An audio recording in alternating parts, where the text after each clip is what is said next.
Ayan mga idol, habang naglalakad tayo rito sa malawakang disyerto mga idol, may nakikita tayong mga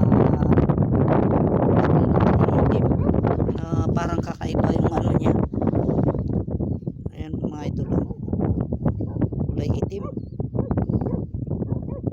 Ayan, maliliit na, minsan sabog-sabog siya na pag bumagsak dito sa lupa, sabog siya na ano.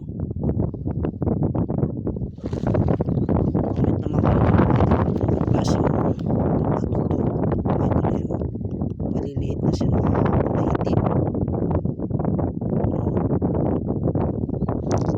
Mamaya mga idol, kapares na yung sinasabi nila, yung sariyat na nakapulot ng mga bato na ano mga idol.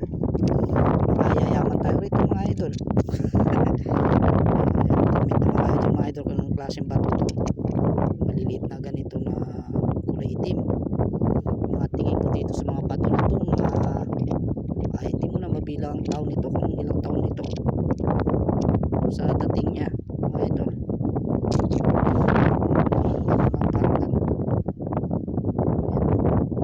Ngayon lang ako nakakita ng mga batong ganito.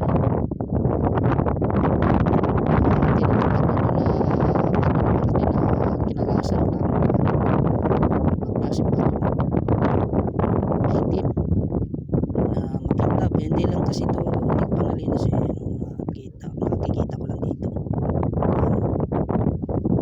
Pag nilinis mo ito, makintab siya. Ayan, madalang ka lang makakita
madalas kasi dito